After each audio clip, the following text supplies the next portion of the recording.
Hello दोस्तों, आज मैं एक्सप्लेन करने जा रही हूँ एक काफ़ी बढ़िया हॉरर ड्रामा मूवी को जिसका नाम है नाइटमेयर। ये मूवी प्राइम वीडियो पर अवेलेबल है, आप इसको जाकर देख सकते हैं। इस मूवी के अंदर इंक्यूबस और स्लीप पैरालिसिस के बारे में दिखाया गया है जो कि काफ़ी बेहतरीन है, आपको देखने में काफ़ी मज़ा आएगा। तो चलिए अब बिना किसी देरी के चलते हैं सीधा वीडियो की तरफ। मूवी की शुरुआत में हम एक कपल को देखते हैं जो कि अपने नए अपार्टमेंट में शिफ्ट हुए थे। अपार्टमेंट में अभी भी पुराने ओनर का सारा सामान पड़ा हुआ था, जिस पर रोबी कहता है कि उसने डीलर को पैसे तो दे दिए पर उसने कोई भी काम नहीं करवाया। अब असल में उन्हें वो पूरा घर खुद ही सेटअप करना पड़ता।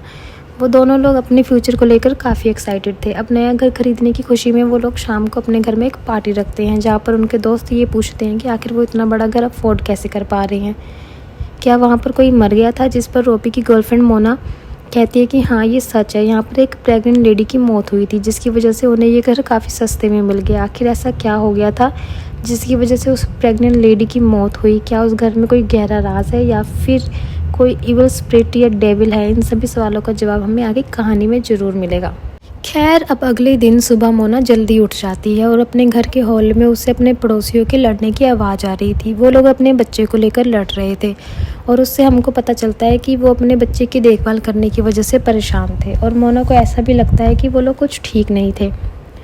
थोड़ी देर बाद रोबी भी उठ जाता है और वो रेडी होकर ऑफिस चला जाता है, जिसके बाद मोना दिन भर घर में साफ़ सफाई और अरेंजमेंट करने में लग जाती है। सीन बदलता है और हम देखते हैं कि जब वो लोग सो रहे होते हैं तो मोना रोबी से कहती है कि उसे कोई आवाज़ सुनाई दे रही है। इस पर रोबी कहता है कि ऐसा कुछ नहीं है।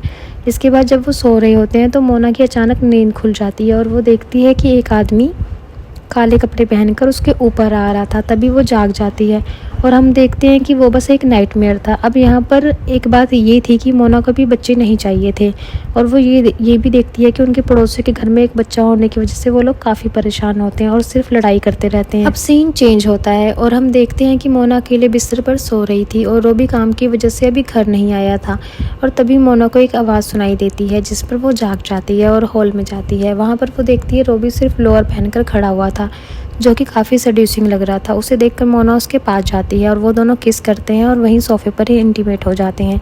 तभी हॉल की लाइट्स ऑन हो जाती है और मोना देखती है कि रोबी ने लाइट्स ऑन की थी और रोबी उससे पूछता है कि आखिर वो क्या कर रही थी। और यहाँ पर नोटिस करते हैं कि मोना के साथ असल में कोई होता ही नहीं है, वो ये सब खुद के साथ ही कर रही थी।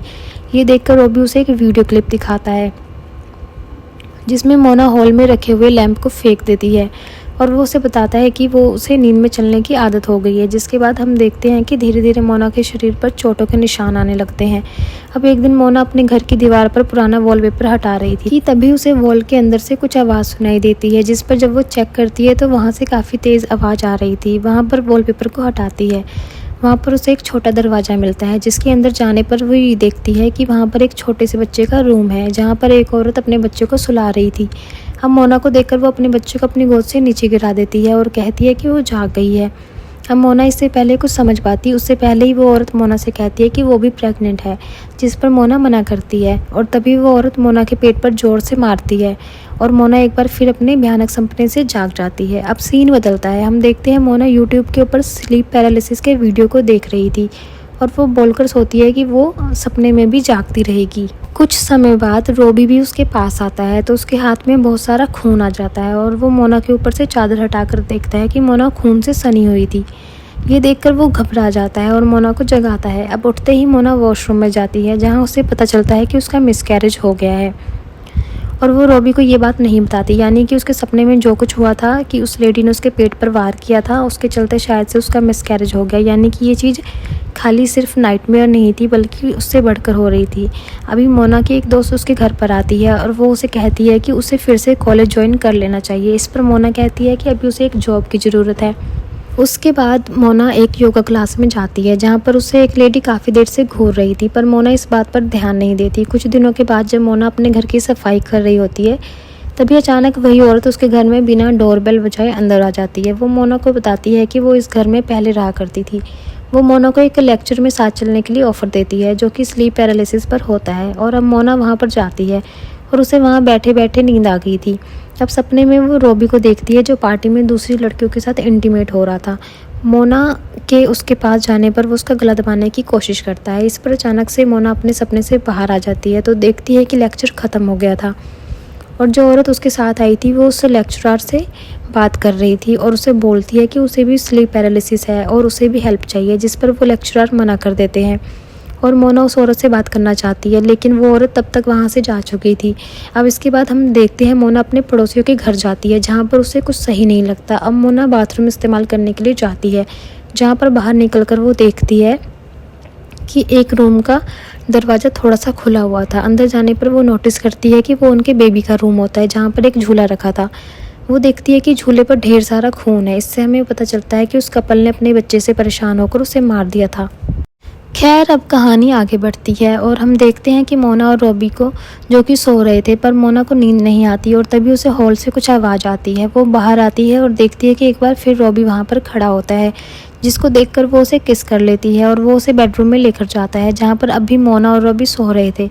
असल में वो दोनों ही रियल मोना और रॉबी होते हैं। ये देखकर मोना खुद को आवाज़ देकर जगाने की कोशिश करती है और वो नकली रॉबी धीरे धीरे मोना के ऊपर चढ़ रहा था। अब मोना काफ़ी कोशिश करने के बाद जागती है और साथ ही रॉबी भी जाग गया था।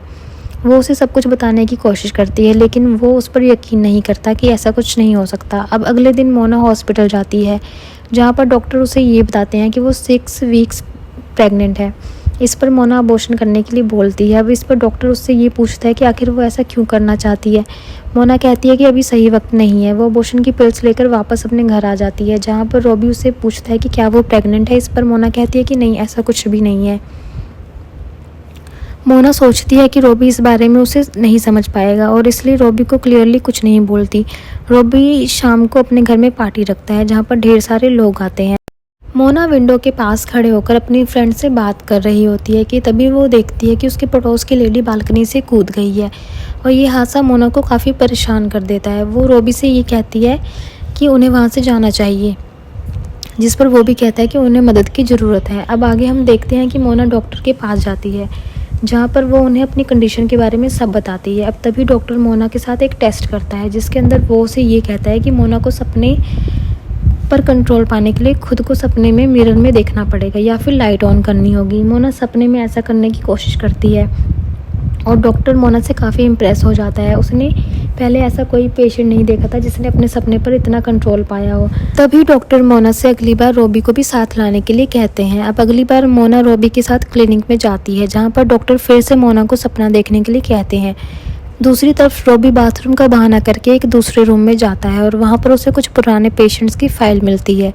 अब वही सपने में मोना उस नकली रॉबी से लड़ रही होती है, जो कि उसके साथ इंटीमेट हुआ करता था, और तभी डॉक्टर उसे जगाने लगते हैं, जिस पर वो डॉक्टर पर भी हमला कर देती है। लेकिन तभी आवाज़ सुनकर रॉबी वहाँ पर आकर उसे रोकता है और वो वापस से जाग जाती है। तभी घर पहुँचने पर रॉबी उसे वो फाइल दिखाता है और बताता है कि इस घर में पहले जितनी लड़कियाँ रहती थी उन सभी को ये स्लीप पैरालिसिस वाली दिक्कत थी और उसी डॉक्टर ने उनका इलाज भी किया था। ये सब जानकर वो मोना को वहाँ जाने से साफ मना कर देता है। रात में जब मोना और रॉबी सो रहे होते हैं, तभी मोना फिर से उठ जाती है। उसे फिर से उसी वॉल से कुछ आवाज़ें आ रही थी। इस बार वॉल पर एक होल था, जिसमें से देखने पर मोना को एक छोटा बच्चा दिखता है, जो कि रो रहा था। अब सीन चेंज होता है और हम देखते हैं कि रॉबी बाथरूम में आता है, जहाँ पर वो नोटिस करता है कि मोना बाथटब में बिना कपड़ों के पड़ी हुई थी और सारा पानी खून से लाल था। ये देखते ही वो मोना को तुरंत हॉस्पिटल लेकर जाता है, जहाँ पर डॉक्टर उनको बताता है कि मोना का बच्चा नहीं रहा, अभी भी वो उसके पेट में ही है। वापस जाते वक्त मोना को वही स्लीप पैरालिसिस वाले डॉक्टर मिलते हैं, जो उससे पूछते हैं कि वो कैसी है। इस पर रॉबी उसे कहता है कि वो मोना से दूर रहे।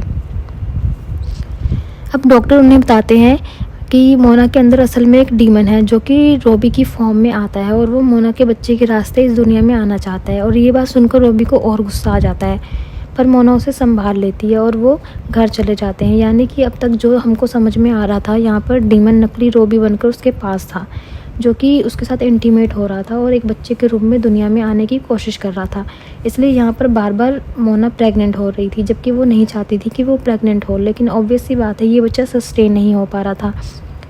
अब एक बार फिर से सोते वक्त मोना रॉबी को किसी और लड़की के साथ देखती है और तभी वो अचानक जाग जाती है। शाम को मोना और रॉबी के कुछ खास दोस्त उनके घर आते हैं, जहाँ पर मोना बहुत ही ज़्यादा ड्रिंक कर लेती है और उसकी फ्रेंड उसे रूम में सुलाने लेकर जाती है, जहाँ पर मोना उसको बताती है कि उसका मिसकैरेज हुआ है। वो हाथ में चाकू लेकर सोती है और अपनी फ्रेंड को बताती है कि उसके पेट में डीमन का बच्चा है। अब मोना के सो जाने पर उसकी फ्रेंड बाहर आकर बाकी लोगों को सारी बात बताती है। तभी मोना नींद में चलते हुए बाहर आती है और उसकी फ्रेंड के बॉयफ्रेंड को किस करने की कोशिश करती है। इस पर रोबी उसे रोक लेता है। अब नींद में मोना ये देखती है कि वो डीमन उसके पास था। इस पर वो उससे बचने के लिए बालकनी से कूद जाती है और सपने से जाग जाती है, पर उसको अभी भी ऐसा ही लगता है कि वो सपने में ही है और जो रोबी उसके सामने है वो डीमन है, जिस पर वो रोबी पर हमला कर देती है और बाद में रोबी को सॉरी भी बोलती है। और रोबी उससे कहता है कि उन्हें तुरंत ही किसी अच्छे डॉक्टर से मिलना चाहिए। अब अगले दिन वो दोनों अपने नेबर के यहाँ पर जाते हैं, जो ये बताता है कि उसकी वाइफ को भी सेम दिक्कत है। जो मोना को बोलता है कि उन्हें पहले कोई बच्चा नहीं हो पा रहा था, पर जैसे ही वो इस बिल्डिंग में आए वैसे ही उसकी वाइफ तुरंत ही प्रेग्नेंट हो गई और वो उन्हें कहता है कि उन्हें जितनी जल्दी हो सके डीमन को मार देना चाहिए। अब घर वापस आने पर मोना और रोबी की लड़ाई हो जाती है और रोबी गुस्से में मोना को अकेले छोड़कर चला जाता है, यानी कि उनके नेबर के वहाँ पर जो बच्चा मरा था उसका रीज़न यही था कि वो समझ गए थे कि वो डीमन का बच्चा है, इसलिए उन्होंने उसको मार दिया। अब मोना वापस हॉस्पिटल जाती है, जहाँ पर उसे पता चलता है कि उसका बच्चा जिंदा है। अब वो रोबी को कॉल करती है, जहाँ पर वो उसकी कॉल ही रिसीव नहीं करता। वो उसको मैसेज रिकॉर्ड करके भेजती है कि वो स्लीप पैरालिसिस वाले डॉक्टर से एक बार फिर से थेरेपी ले रही है। डॉक्टर मोना से कहते हैं कि उसे सपने में अपने आप पर पूरा कंट्रोल करना होगा और लाइट जलाकर उस डीमन को मारना पड़ेगा। मोना सपने में जाती है, जहाँ पर उसे वो डीमन मिलता है और मोना सपने में उससे लड़ने की कोशिश करती है। डॉक्टर ये देखकर मोना की हेल्प के लिए आते हैं, वो भी मोना के सपने में चले जाते हैं, उसकी हेल्प करने की कोशिश करते हैं, पर वो डीमन उन्हें मार डालता है और असल ज़िंदगी में हम देखते हैं कि उन्होंने खुद अपनी जान ले ली है, लेकिन हम जानते हैं कि उन्हें डीमन ने मार दिया था। यानी कि अगर सपने में कोई मर गया है तो वो रियल लाइफ में ख़त्म है, यानी इसको हम इनक्यूबस भी कह सकते हैं। अब घर पर रोबी मोना का वेट कर रहा होता है और जैसे ही उसे डोरबेल सुनाई देती है उसको लगता है कि मोना वापस आ गई है, पर दरवाजे पर उसका पड़ोसी होता है जो कि हाथ में वेपन लेकर उसे मारने की कोशिश करता है। घर के अंदर आते ही वो बोलता है कि वो आने वाला है और खुद ही उस वेपन से अपने आप को मार डालता है। रोबी देखकर तुरंत हॉस्पिटल जाता है, जहाँ पर वो देखता है कि डॉक्टर तो मर चुके हैं और मोना अभी भी नींद में है। अब वहाँ की नर्स रोबी को बताती है कि उसका बच्चा अभी भी जिंदा है और वो सर्जरी करके उसे निकाल लेंगे। ये सुनकर रोबी हैरान रह जाता है क्योंकि वो बच्चा तो मर गया था। अब सपने में वो डीमन एक बच्चे को लेकर आता है और मोना के पास बेड पर रख देता है। फिर वो मोना के साथ बेडरूम में सो जाता है। थोड़ी देर के बाद मोना बेड से जाकर बच्चे को लेकर बाहर आती है और एक मिरर के सामने खड़ी हो जाती है, जहाँ पर उसे दिखता है कि वो डीमन उसके पीछे ही खड़ा हुआ था। तभी वो लाइट ऑन कर देती है और डीमन जलकर राख हो जाता है।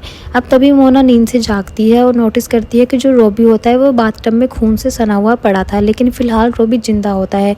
अब कहानी में आगे हमको दिखाया जाता है कि अब रोबी और मोना एक हैप्पी कपल के जैसे रह रहे होते हैं और उनको एक बच्चा भी था।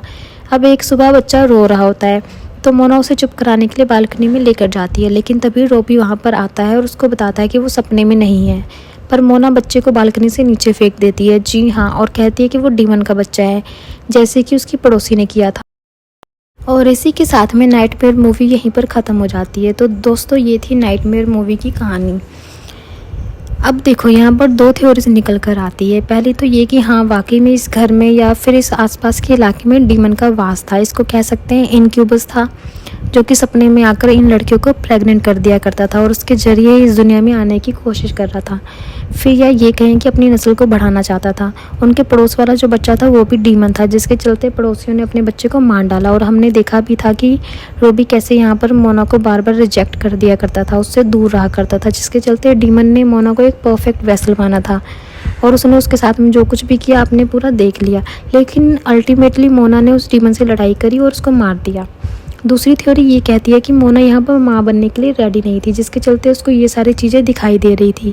उसके अंदर एक ट्रॉमा था कि वो अच्छी माँ बन पाएगी या नहीं, क्योंकि इस रिश्ते के अंदर देखा जाए तो रोबी मोस्टली एब्सेंट रहता था और जहाँ पर उसको बार बार ख्याल आते थे ना कि रोबी का यहाँ पर अफेयर वगैरह है, तो हो सकता है कि हाँ वाकई में उसके अफेयर वगैरह रहे होंगे ऑफिस में, क्योंकि रोबी रोज़ लेट आता था। हो सकता है कि उसके अफेयर्स वगैरह हों, जिसके चलते हम मोना ऐसा सोचती रही होगी, या फिर उसने वाकई में ऐसा कुछ देख लिया होगा, इसके चलते उसे ऐसे ख्याल आते होंगे कि वो बच्चे के लिए रेडी नहीं है। और उनके पड़ोसियों में भी सेम ट्रॉमा था कि वो भी बच्चे के लिए रेडी नहीं थे, या फिर हो सकता है कि ये दोनों ही सिनेरियोस यहाँ पर रहे होंगे जिसका फ़ायदा डीमन ने उठाया। बाकी आप लोग बताना कि आपको कौन सी वाली थ्योरी सही लगती है। उम्मीद करती हूँ कि आपको मूवी पसंद आई होगी। पसंद आई है तो लाइक कर दीजिए और चैनल के ऊपर नए हैं तो सब्सक्राइब कर लीजिए। तो मैं आप सबको मिलती हूँ नेक्स्ट वीडियो के साथ, तब तक के लिए टेक केयर।